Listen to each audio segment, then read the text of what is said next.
और इसी के साथ चलिए अब अगली महत्वपूर्ण खबर का रुख कर लेते हैं। जी हां, आज संसद के बजट सत्र का तीसरा दिन है और आज संसद की कार्यवाही शुरू होते ही लोकसभा और राज्यसभा दोनों ही सदनों में विपक्ष ने जमकर हंगामा करना भी शुरू कर दिया। हंगामा करते हुए विपक्ष ने महाकुंभ में हुई भगदड़ का मुद्दा उठाया और नारेबाजी भी की, जिसके बाद में लोकसभा अध्यक्ष ओम बिरला ने विपक्ष को जमकर फटकार लगाई और कहा कि राष्ट्रपति ने कुंभ हादसे का भी जिक्र किया है। उनके अभिभाषण पर चर्चा के दौरान इस पर गहन चर्चा हो सकती है। दरअसल 1 फरवरी को बजट पेश होने के बाद में आज से दोनों ही सदनों में राष्ट्रपति के अभिभाषण पर धन्यवाद प्रस्ताव पर चर्चा हो रही है, पर विपक्ष तुरंत महाकुंभ में हुई भगदड़ पर चर्चा की मांग करता नजर आया है। फिलहाल विपक्ष के इस हंगामे के बीच सदन की कार्यवाही लगातार जारी है और आज के लोकसभा और राज्यसभा सत्र को लेकर करेंगे चर्चा, लेकिन उससे पहले आपको दिखाते हैं विपक्ष द्वारा हंगामा करने पर लोकसभा अध्यक्ष ओम बिरला ने क्या कुछ कहा है। अगर आपको देश की जनता ने नारेबाजी करने के लिए और प्रश्नकाल को स्थगित करने के लिए भेजा है तो आप यही काम कीजिए, और अगर सदन चलाना चाहते हैं तो अपनी सीट पर जाकर बैठिए। तो लोकसभा स्पीकर को आपने सुना, वो सीधे तौर पर कह रहे हैं कि जनता ने आपको भेजा है, टेबल तोड़ने के लिए यहाँ पर नहीं भेजा है, बल्कि मुद्दों को उठाने के लिए भेजा है, चर्चा करने के लिए भेजा है। इसके साथ ही विपक्ष के द्वारा जो तमाम हंगामा किया गया आज राज्यसभा और लोकसभा में, उसको लेकर भारतीय जनता पार्टी भी हमलावर होती हुई नजर आई है। बीजेपी का क्या कुछ कहना है वो भी एक बार आपको सुनाते हैं।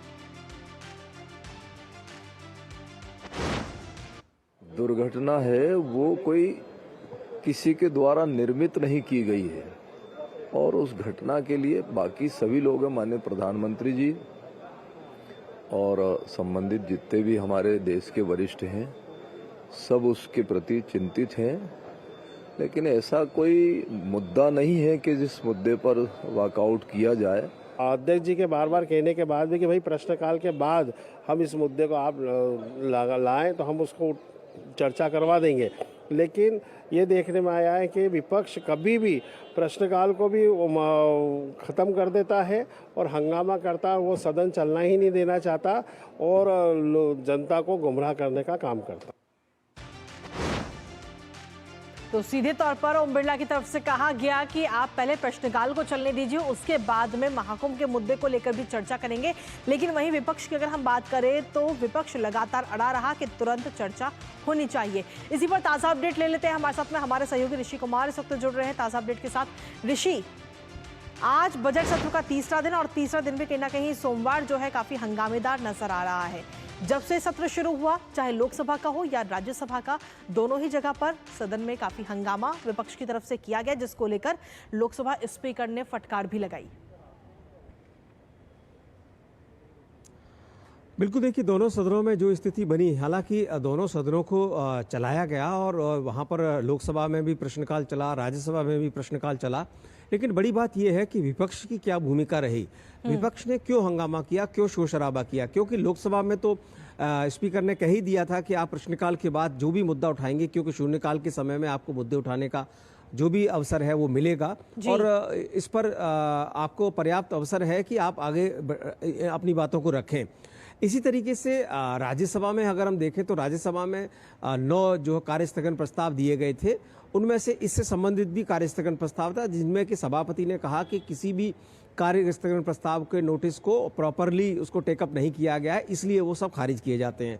लेकिन उन्होंने जो बात कही वही प्रश्नकाल को लेकर कही कि प्रश्नकाल के दौरान जिस तरीके से तमाम प्रश्नों के उत्तर दिए गए हैं, सप्लीमेंट्रीज के जवाब दिए गए हैं, उन्होंने कहा कि ये बड़ी दुख की बात है कि जो विपक्ष का सबसे बड़ा अधिकार है कि प्रश्नकाल के समय सरकार के से सवाल करने का, आज वो वॉकआउट करके बाहर है और उनको अपने अधिकार और दायित्वों को समझना चाहिए, उसकी चिंता करनी चाहिए, क्योंकि जनता ने उन्हें जो जिम्मेदारी दी है विपक्ष के रूप में वो सवाल पूछने की, और सवाल पूछने के समय वो वॉकआउट कर रहे हैं। इसमें जो एक और मसला है वो ये है कि शुरुआत में हमने देखा कि जो विपक्ष है वो समूचा विपक्ष वॉकआउट नहीं किया, लेकिन बाद में जब उन्होंने देखा कि कुछ लोग जा रहे हैं, फिर बाद में टीएमसी भी वॉकआउट करके आई।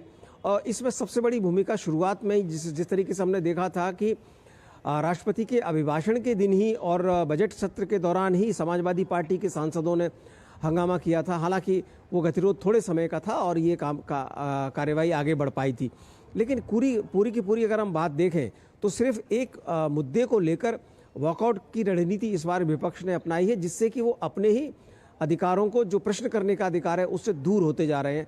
देखना होगा कि आने वाले समय में क्या स्थिति बनती है और क्या वो अपनी भूमिका निभाने के लिए सदन में वापस लौटते हैं। जी, इस पूरे हंगामेदार सत्र को लेकर अगर हम देखें तो आज कई सारे विधायी कामकाज भी थे, उसमें से कितने कामकाज अभी तक पूरे हो पाए हैं ऋषि? देखिए, जहाँ तक कामकाज की बात करें तो कामकाज बाधित नहीं हुआ है। हाँ, गतिरोध उसमें ज़रूर देखने को मिला। कामकाज के लिहाज से देखें तो दोनों ही सदनों में एडजर्नमेंट नहीं हुआ, लेकिन वॉकआउट हुआ। जी। सवाल यही है कि वॉकआउट के समय जब बात रखी जा रही थी तो उन्हें अवसर था अपनी बात रखने का। दोनों ही सदनों में प्रश्नकाल चले, प्रश्नों के जवाब दिए गए। हालांकि लोकसभा में प्रश्नकाल के दौरान लगातार हंगामा होता रहा, शोर शराबा होता रहा, जिससे मंत्रियों के जो प्रश्नों के जवाब थे वो उसमें काफ़ी बाधाएं उत्पन्न हुई। इसके बाद अगर हम बात करें तो दोनों ही सदनों में राष्ट्रपति के अभिभाषण पर धन्यवाद प्रस्ताव पर चर्चा शुरू हो चुकी है और वहाँ पर विपक्ष मौजूद है। ऐसी बात नहीं है कि अब उनको समझ में आ गया कि धन्यवाद प्रस्ताव पर उन्हें अपनी बात रखने का अब जो अधिकार है उसको वो खो नहीं सकते। तो मुझे लगता है कि अब जो आने वाले समय में जो गतिरोध है वो कम होता हुआ दिखाई देगा, क्योंकि चर्चा में भाग लेने का जो समय मुकर्रर किया गया है राज्यसभा में 15 घंटे के लिए और लोकसभा में 14 घंटे के लिए, उसका अवसर विपक्ष जरूर उठाना चाहेगा। जी, विपक्ष की तरफ से क्या कुछ कहा जा रहा है इसको लेकर? आपसे ये भी जानना चाहेंगे कि क्या वॉकआउट करना ही एक लास्ट ऑप्शन बचता है? देखिए, हंगामा करने के बाद जो विपक्ष की जो पहली मांग थी कि सब कामकाज छोड़ करके सिर्फ और सिर्फ जो प्रयाग में घटना हुई है उससे संबंधित चर्चा की जाए, जबकि हम जानते हैं कि जो बजट सत्र है, बजट सत्र में राष्ट्रपति के अभिभाषण पर धन्यवाद प्रस्ताव पर चर्चा करना हमारी संवैधानिक जरूरत है, उसको हम रोक नहीं सकते हैं।